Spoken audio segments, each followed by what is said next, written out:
Hello everyone, welcome back to my channel. तो friends, आज का वीडियो जो है वो संडे कमेंट बॉक्स है। ये नई सीरीज़ हम लोगों ने शुरू की है, इस परिवार के सदस्यों ने शुरू की है, क्योंकि सभी लोगों का कमेंट था कि दीदी हफ्ते में एक दिन एक वीडियो बनाइए जिसमें आप सभी के सवालों के जवाब दे सकें। तो वैसे तो इसकी आवश्यकता नहीं थी, मैं वीडियो में ही सारे कमेंट की रिप्लाई करती हूँ, बट कुछ ऐसे कमेंट हो जाते हैं जो कि बड़े हो जाते हैं, तो हर वीडियो में उन्हें जो है कंफर्म करना थोड़ा मुश्किल होता है। तो मुझे लगा चलिए सेपरेट वीडियो बना देती हूँ, और इस वीडियो का नाम जो मैंने रखा है वो है संडे कमेंट बॉक्स आपके मन की बातें। तो क्योंकि ये सवाल आप लोगों के हैं, यहाँ आप मुझसे अपने मन की बातें कर रहे हैं, इसलिए मैंने इसका नाम आपके लिए रखा है, आपकी मन की बातें। तो चलिए फ्रेंड्स, इस वीडियो को हम शुरू करते हैं। सर्वप्रथम हम अपने कमेंट को उठाते हैं, जो हमारे बहुत ही प्यारे से परिवार के सदस्य उन्होंने लिखा है, और इनका नाम है अनामिका सिंह। ये लिखते हैं, राधे राधे दीदी एंड जीजू दी, आप सुबह कितने बजे उठ जाते हैं और आपकी पूजन संपूर्ण पूजा कितने बजे हो जाती है? तो देखिए, कोशिश करके 4 साढ़े 4 बजे तक मैं उठ जाती हूँ। कोशिश करती हूँ 5 से 6 या 6 से 7 के बीच में पूजा कर लूँ। 7 बजे के बाद पूजा नहीं करती। हर संभव कोशिश में गर्मियों में मैं 7 बजे के अंदर ही पूजा करती हूँ। कभी कभी 10-20 मिनट ऊपर नीचे हो जाता है, तो कोई वो एकदम फिक्स टाइम नहीं है ये कि नहीं हो ही जाता है। कभी कभी 4 बजे, कभी कभी 4:30 बजे। और पूजा करने का जो समय है वो हस्बैंड रहते हैं तो आधा घंटा, हस्बैंड नहीं रहते तो 1 घंटा। वो इसलिए क्योंकि जब हस्बैंड रहते हैं तो वो मंदिर की पूजा करते हैं, मैं लड्डू गोपाल की सेवा करती हूँ। जब वो नहीं होते तो लड्डू गोपाल और मंदिर दोनों में जो है वो 30-30 मिनट लग जाता है।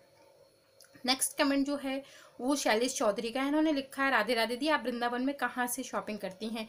लोई मार्केट है, वहाँ से शॉपिंग करती हूँ। और कोई एक पर्टिकुलर शॉप नहीं है, जहाँ से मिल जाता है वहाँ से कर लेती हूँ। जो हाँ नज़र पड़ जाती है, जो अच्छा लगता है वो ले लेती हूँ। और इनफैक्ट वहाँ दुकान इतनी क्लोज क्लोज है ना, मुझे नाम याद ही नहीं रहता। तो आज तक मैंने कभी नाम पढ़ा भी नहीं, इसलिए मुझे याद भी नहीं रहता। देखिए, मैंने गलत रिंग पहन ली, तो मैं सही कर लूँ। और एक जो कमेंट आया था वो विश भनी, ये नाम शायद मैं गलत अनाउंस कर रही हूँ, विश्वनी है करके कुछ, मैं नाम इसे ठीक से ले नहीं पा रही हूँ। शायद ये बंगाली टाइप का कुछ नाम है क्या, तो चलिए कोई बात नहीं। उन्होंने लिखा है, आप लड्डू गोपाल के का स्नान करवाने के पानी का क्या करते हो? तो उस पानी को घर में छिड़क देती हूँ, जिससे सकारात्मकता आती है। ये उपाय कोशिश करके एकादशी के दिन ज़रूर करती हूँ। वैसे अगर किसी दिन भूल जाओ, बकाया का सारा पानी पेड़ों में डाल देती हूँ। तुलसी के पेड़ में नहीं डालती, क्योंकि उसमें ज़्यादा पानी डालने से वो सूखने लगता है, ख़राब हो जाता है, इसलिए। एक कमेंट आया था CS रंजना शर्मा का। इन्होंने लिखा है, आपने अपने चैनल का नाम चेंज क्यों कर दिया? जी नहीं चेंज किया है, शिवा शिवा था वही है अब तक। तो क्या मैंने चेंज जब से खोला है चेंज ही नहीं किया है। एक कमेंट आया था ओम प्रकाश का। इन्होंने लिखा है, आपके लड्डू गोपाल कितने नंबर के? तो जी, हमारे लड्डू गोपाल 6 नंबर के। पहले मुझे नहीं पता था, बाद में मुझे पता चला। एक कमेंट है, इनका मैं नाम नहीं अनाउंस करूंगी, लेकिन मैं समस्या बता देती हूँ। इनका नाम अनाउंस करना मुझे उचित नहीं लग रहा है, क्योंकि थोड़ा सा पर्सनल है। इन्होंने लिखा है, मेरी जेठानी बाबा के पास जाती हैं, उल्टे सीधे काम करती हैं, घर में पता नहीं किस किस की संभाल करती रहती हैं। बहुत परेशान हूँ, मेरे और मेरे पति बच्चे बहुत लड़ाई होती है, घर में शांति नहीं रहती है। तो इस तरीके की कई समस्याएं उन्होंने लिखी। तो देखिए, मैं आपको कह दूं कि किसी के करवाने से कुछ भी नहीं होता है, पहले आप जान लें। क्योंकि ये वो जमाना नहीं जब आपको बहुत ही अच्छे तांत्रिक या टोटके टमरे करने वाले मिल जाए। वो जो मिलते हैं वो फ्रॉड मिलते हैं, वो कुछ करते वरते नहीं, आपसे पैसा ले लेते हैं, आपको बेवकूफ़ और बना देते हैं। तो वो जो कर रही हैं उनको करने दीजिए, वो उनके अपने कर्म है। आप अपने कर्मों पे ध्यान दीजिए। आप हर काम को बहुत सोच समझ के करिए, गलती करिए ही मत, उनको मौका ही मत दीजिए। तो इस चीज़ का विशेष ध्यान रखिए। बकाया कि मैं आपको विश्वास दिलाती हूँ कि ऐसा कुछ नहीं होता है। ऐसे लोग अब नहीं मिलते हैं, और अगर मिलते हैं तो ऐसी जगहों पर हैं वो जहाँ पहुँच पाना हर व्यक्ति के लिए संभव नहीं होता है। गली चलते जो घूमते रहते हैं ना कि हम ये कर देंगे वो कर देंगे, वो कुछ नहीं करते। वो अपना पैसा लेके बेवकूफ़ बना देते हैं, कुछ भी नहीं करते। मैं आपको विश्वास दिला रही। जो एक और कमेंट है वो शिंजीन पाल का है। इनका नाम है, जिस वैक्स से मूर्ति में कोना किस बाली सा, ये एक्चुअली क्या है, थोड़ा सा मुझे लगता है गलत टाइप, या सोना लिखना चाह रही थी। तो जो लिखा है, जिस वैक्स से मूर्ति में सोने की बाली या मुकुट, तो ये गलत हो गया। यहाँ पे मुकुट स्टिक करते हैं, वो कहाँ मिलता है और उसे क्या बोलते हैं, प्लीज बताएं। पूजा पंसारी की शॉप पे मिल जाता है और कहीं नहीं मिलेगा। पूजा की शॉप पे मिलेगा, या जो विग्रह बेचते हैं उनकी शॉप पे मिलेगा। कहने का मतलब पूजा से रिलेटेड किसी भी शॉप पे मिल जाएगा। उसे मोम बोलते हैं, गम बोलते हैं, ग्लू भी बोलते हैं। वो ना हल्का सा जैसे मोम होती है ना, मोमबत्ती, उस टाइप का मिलता है, तो वो आपको उसी शॉप पर मिलेगा, इस बात का आप ध्यान रखिएगा। एक कमेंट आया था मेघा सरकार का, ये लिख रहे हैं आंटी आपकी हर वीडियो में लड्डू गोपाल की पूजा विधि सेम होती है, फिर भी आपकी वीडियो देखना अच्छा लगता है, आप उनकी वीडियो बार बार अपलोड करते रहा करिए। देखिए पूजा विधि सेम इसलिए होती है क्योंकि पूजा विधि में बदलाव करना कोई मतलब मजाक नहीं है कि तुरंत से चेंज कर दिया या आज चेंज हो गया तो कल चेंज कर दिया, नहीं, सेम ही पूजा होती है। स्नान, ध्यान, पूजा, खाना, भोजन, पानी जो भी है वही सेम विधि है, इसलिए वही मैं शेयर करती हूँ। तो अच्छा लगा जानकर कि आपको फिर भी विधि अच्छी लगती है, कोशिश करके आगे अपलोड करती रहूँगी। एक कमेंट आया था विश्व प्रकाश का है, विश्व प्रकाश पुष्पकला है, ये लिख रहे हैं मेरी एक रिक्वेस्ट है कि हमारे घर में नित्य प्याज लहसुन नॉनवेज बनता है, तो सिर्फ मॉर्निंग को ही लड्डू गोपाल के को हाथ का बना प्रसाद दे पाता हूँ और सिर्फ एक बार ही भोग लगा पाता हूँ, इसी टाइप का कमेंट है इनका। तो देखिए इसमें क्या है, आप क्या करें, अगर सुबह में आप अपने हाथ से बना भोग दे देते हैं, अच्छी बात है। शाम में आप उन्हें जो है वो फल का भोग दे दें, दोपहर में फल का भोग दे दें, ड्राई फ्रूट का भोग दे दें, शाम में आप उन्हें बेसन के लड्डू इकट्ठा बना के आप रख सकते हैं, तो बेसन के लड्डू का भोग दे सकते हैं, और रात में आप उन्हें दूध रख दीजिए। तो निश्चिंत मत होइए, वीडियो डिटेल में मैंने बनाया, उसमें मैंने बताया है कि कैसे जो है जो लोग नॉनवेज खाते हैं बनाते हैं, जिनके यहाँ है ये नियम, वो कैसे पूजा करें। तो आप इस विधि से पूजा, उस वीडियो को चेक कर लीजिएगा, आपको फुल आइडिया लग जाएगा। चलिए तो एक और मैं बता दूं, ये है बच्चन गुप्ता का, इन्होंने लिखा है दी मैं इस साल से कृष्ण जन्माष्टमी करना चाहता हूँ, इस साल के बाद मुझे हर ईयर कृष्ण जन्माष्टमी का व्रत करना पड़ेगा क्या, प्लीज़ रिप्लाई। जी नहीं, ऐसा कुछ नहीं है, कोई नियम नहीं है कि आपने जन्माष्टमी पे किया तो आपको अगली जन्माष्टमी पे करना चाहिए। ये आपके अपने मन के भाव हैं, भगवान आपसे जबरदस्ती नहीं करते कि नहीं आप व्रत रहिए, नहीं आपको व्रत रहना ही है, नहीं अब तो आपको व्रत करना ही पड़ेगा, ऐसा कुछ नहीं है, कोई नियम नहीं। आपका जब मन करे तब आप भगवान की उपासना, व्रत, पूजा पाठ कर सकते हैं। एक आया था इन गौतम देव गुप्ता का, ये लिख रहे हैं दीदी कल मेरे एक सवाल का जवाब देना कि हम लोग राधा रानी को भोग में तुलसी पत्ता रख सकते हैं, यानी कुछ लोग कहते हैं राधा रानी के भोग में तुलसी पत्ता रखना नहीं चाहिए। जी ऐसा कुछ नहीं है, राधा जी को तुलसी बहुत प्रिय है, इस वजह से प्रिय है क्योंकि वो श्री कृष्ण को प्रिय है, और उनको जो प्रिय है वो कोई भी काम हो राधा रानी को अपने आप प्रिय हो जाता है। सेम यही चीज विष्णु जी की है, जो पत्नी होती है ना, उसे अपने पति की वो हर चीज से प्यार करना होता है जिससे वो बहुत पसंद करते हैं। तो ठीक यही सिस्टम है, ऐसा कोई नियम नहीं कि नहीं राधा जी को भोग नहीं लगाया जाता।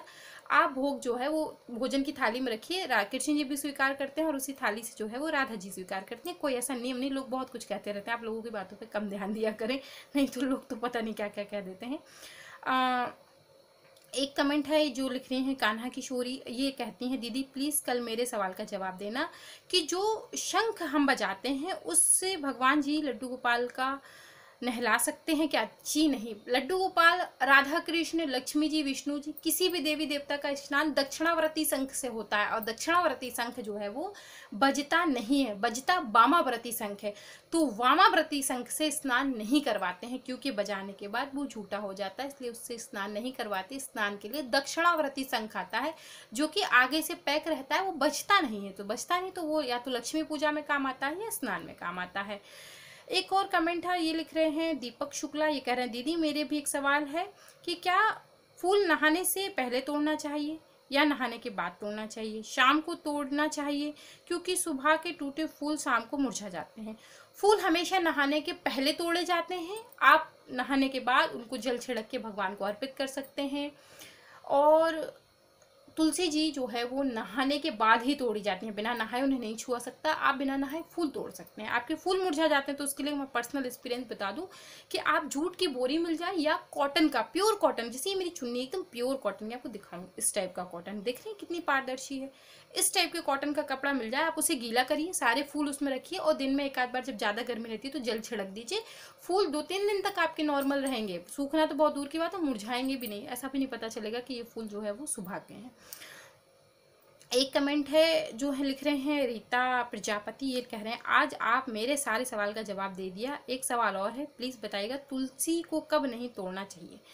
तो तुलसी जो है आप संडे को नहीं तोड़ते, संडे को पूजा नहीं करते, संडे को ना ही तो तुलसी में जल दी जाते हैं, ना ही संडे को तुलसी की पूजा की जाती है, संडे को उनको छुआ भी नहीं जाता, संडे को तुलसी का भोग भी लड्डू गोपाल को नहीं देते हैं, पहले एक दिन तोड़ के रख लेते हैं, अगले दिन देते हैं। इसीलिए हमेशा घर में तुलसी की माला, तुलसी की मंजरी का प्रयोग ज़्यादा होता है, उसको हमेशा तोड़ के रख लिया जाता है।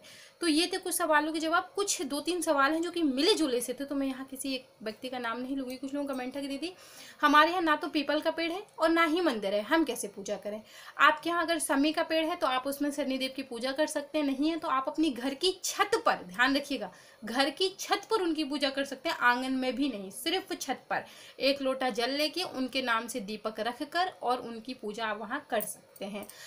और अगर आपके यहाँ मंदिर है, बंद है, तो आप परेशान ना हो, आप बाहर से जाके हाथ जोड़कर चले आइएगा, उनका दीपक वहीं दरवाजे पर रखकर चले आइएगा, ये कहते हुए, क्योंकि देखिए जो संसार में आपदा आई हुई है ना, क्या भगवान से ही छुपी हुई है वो भी जानते हैं। तो आप उन्हें ये आपदा याद दिला के कि प्रभु इस कारणवश हम नहीं आपके पास आ सकते, जितना हो सका उतने नज़दीक आए हैं, कोशिश करके अपनी कृपा बनाए रखें, अपनी जो सौम्य कृपा दृष्टि है वो हम पर बनाए रखें। कुछ लोग कमेंट है कि दीदी हमारे शमी का पेड़ है, हम पूजा कर सकते हैं। जी बिल्कुल कर सकते हैं।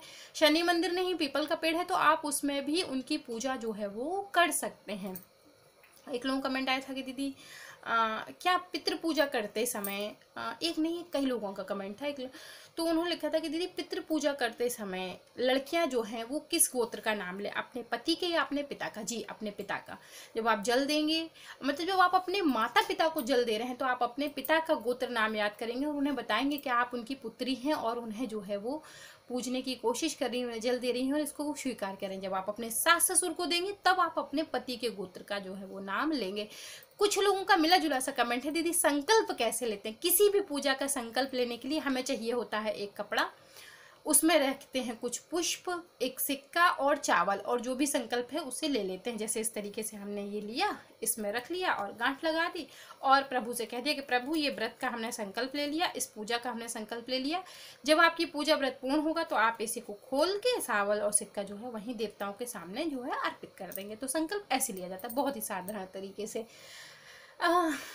अब एक मेरी बहुत ही प्यारी सब्सक्राइबर है, बहुत करीब हैं, कई समस्याएं इनके साथ चल रही हैं, बहुत सारी समस्याएं मेरे साथ शेयर करती हैं, और इनका एक कमेंट था कि दीदी क्या भगवान हमारी नहीं सुन रहे हैं, क्यों नहीं आ रहे हैं, क्यों हमारी मुसीबत में हमारे साथ नहीं खड़े, हमें बहुत समस्याएं हो रही हैं। तो मैं आपको छोटी सी बात बताती हूँ और ये बात सब लोग बहुत ध्यान से सुनिएगा। जब द्रौपदी को अपमानित किया जा रहा था राज्यसभा में, एक कुलवधू को अपमानित किया जा रहा था, तब श्री कृष्ण ने उनकी लाज बचाई।